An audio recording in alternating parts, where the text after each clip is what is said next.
सही बात आपने कहा कि इस टाइम बहुत ही ज़्यादा चर्चा का विषय है, जगह-जगह सोशल मीडिया पे मैं भी जब फ़ेसबुक ऑन करती हूँ तो आजकल एक ही चीज़ नज़र आती है और इसके अलावा इंटरनेट पे न्यूज़पेपर्स में तक और न्यूज़ चैनल्स में सब जगह इस तरह का एक मुद्दा लोगों ने बना रखा है।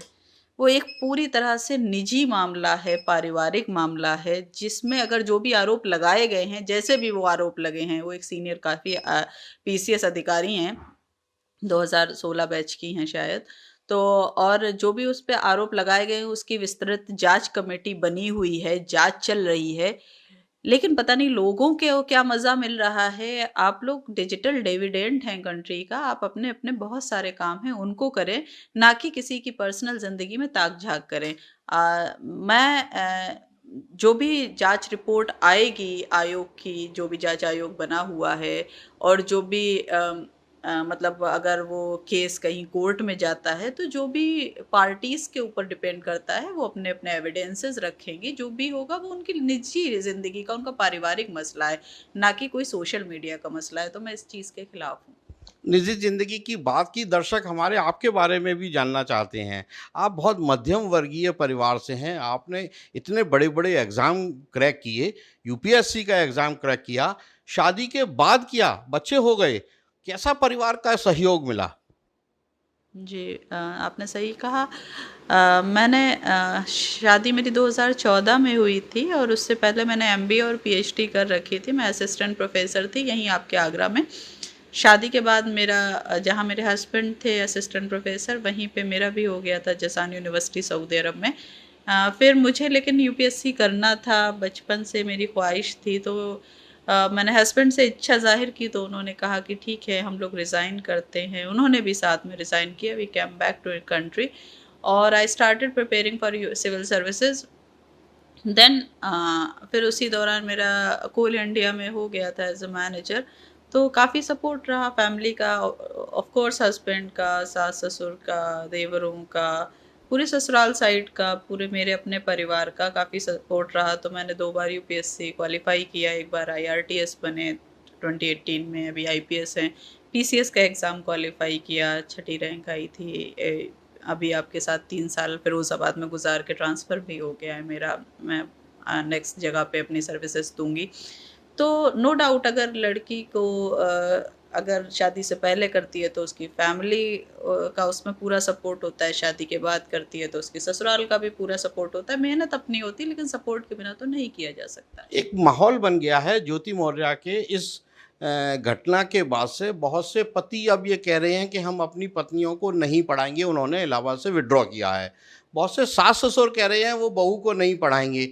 तो क्या एक घटना होने पे इतना बड़ा इम्पैक्ट पड़ सकता है क्या? क्या ये सही है? बिल्कुल बकवास है ये।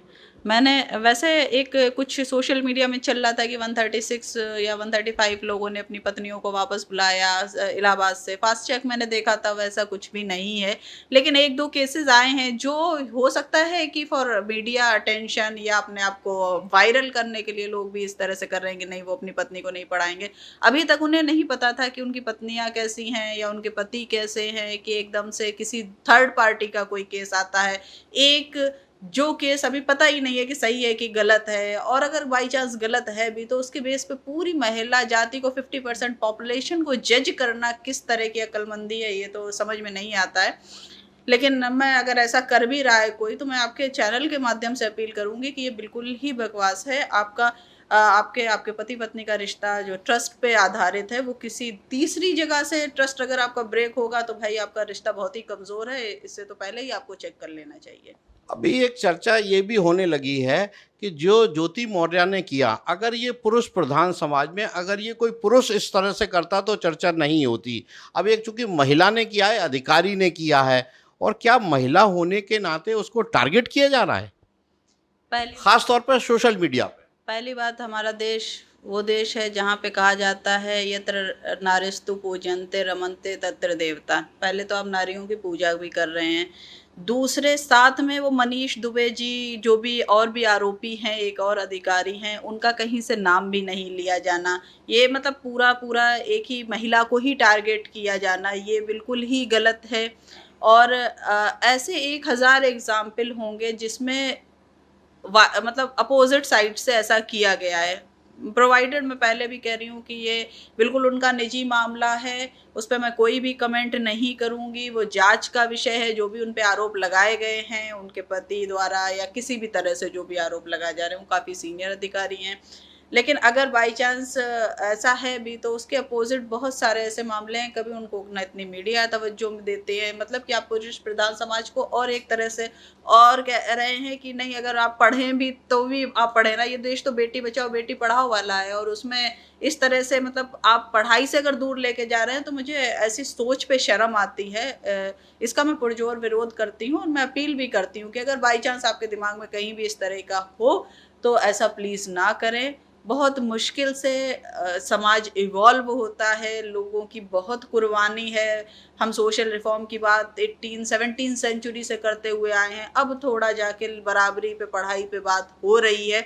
अगर उसमें भी इस तरह के किसी भी एक सिंगल एग्जाम्पल से आप कुछ भी डिसीजन ले लेंगे, तो ये बहुत सारे लोगों की हज़ारों सालों की मेहनत बर्बाद हो जाएगी इस पे। एक फ़नी साइड पे लेते हैं, इंस्टाग्राम पे, सोशल मीडिया पे, ट्विटर पे और दूसरी जगह पर एक मीम बनाए जा रहे हैं।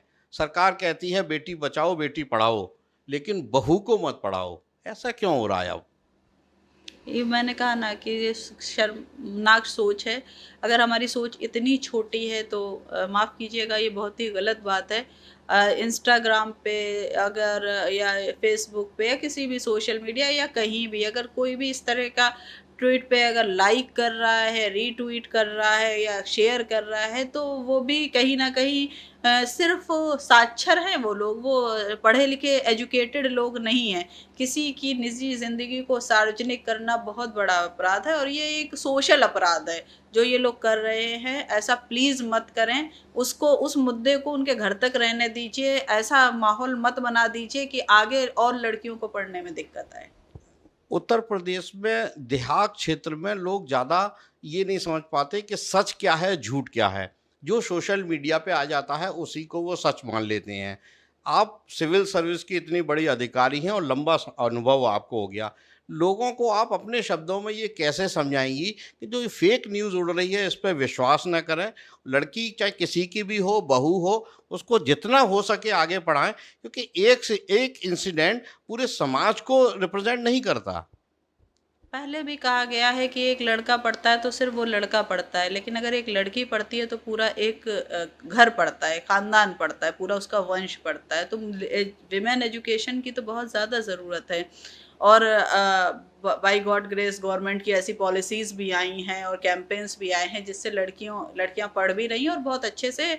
आप कोई भी रिजल्ट देख लीजिए, अभी यूपीएससी का भी रिजल्ट आया था, टॉप 3 में लड़कियां ही थी, टॉप 4 में इनफैक्ट। तो अगर हाँ, ये बात सही है कि हमारे यहाँ बहुत सारे लोग सिर्फ़ भेड़-चाल में जो सोशल मीडिया में दिखा दिया, चाहे चाहे वो सही है या गलत है, उस पे वे यकीन कर लेते हैं। ऐसे में हमारी आपकी ज़िम्मेदारी बढ़ती है। ज़िम्मेदारी इस सेंस में बढ़ती है क्योंकि हमें पता है अगर और कि ये जो फला चीज़ है वो बिल्कुल सही नहीं है, ये सार्वजनिक चीज़ नहीं है, निजी चीज़ है। तो इसमें हमारी आपकी ज़िम्मेदारी है कि हम लोगों को समझाएँ, हमारे आस-पास के लोग, हम इसी आपके चैनल के माध्यम से इस चीज़ की अपील कर रहे हैं कि प्लीज़ ऐसा मत करें। आप लोगों की निजी ज़िंदगी से ऐसे छेड़छाड़ मत करें जिससे उनको भी दिक्कत हो और आगे किसी के साथ भी ऐसी सिचुएशन हो सकती है, उसके लिए आप इन चीज़ों को बढ़ावा प्लीज़ मत दें।